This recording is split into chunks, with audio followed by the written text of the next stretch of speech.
Kurva yang melengkung habis ini artinya suatu saat wabah ini akan berhenti. Nah, garis ini mewakili kapasitas rumah sakit dan tenaga kesehatan. Jadi semua yang di bawah garis ini kemungkinan besar akan dirawat, tapi yang di atas garis ini kemungkinan besar kesulitan dan bahkan meninggal dunia. Nah, tugas kita adalah membuat kurvanya tuh nggak terlalu melonjak tinggi, sehingga semua orang yang sakit bisa masuk ke dalam rumah sakit dan ditangani oleh petugas kesehatan. Jadi gimana caranya membuat kurva ini menjadi landai? Orang itu sakit nularin orang lain.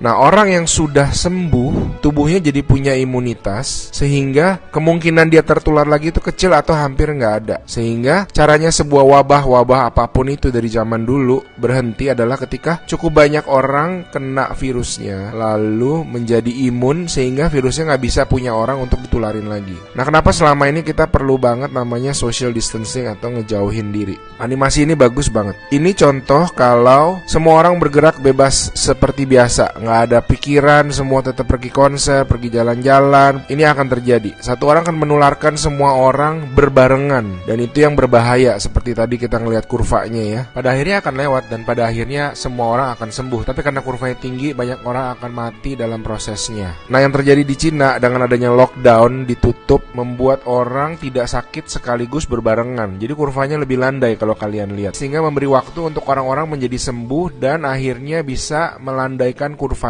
Nah, sekarang kita lihat kalau kita lakukan namanya social distancing, yaitu kalau nggak harus banget, nggak usah pergi keluar. Kalau nggak penting-penting banget, nggak usah ketemu temen, nggak usah ada social function, semuanya ditunda dulu. Kita lihat apa yang terjadi. Nah, bahkan ini ada simulasi satu lagi. Kalau social distancingnya itu benar-beneran ekstrim, orang nggak boleh keluar, ada jam malam dan sebagainya. Ini yang terjadi. Kita lihat beda banget kan. Jadi ada orang yang akan tetap sakit, tapi mereka bisa masuk rumah sakit dan dirawat.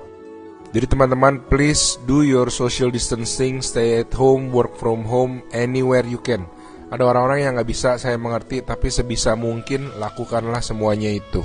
A good way of doing it is to imagine that you do have the virus, and change your behavior so that you're not transmitting it.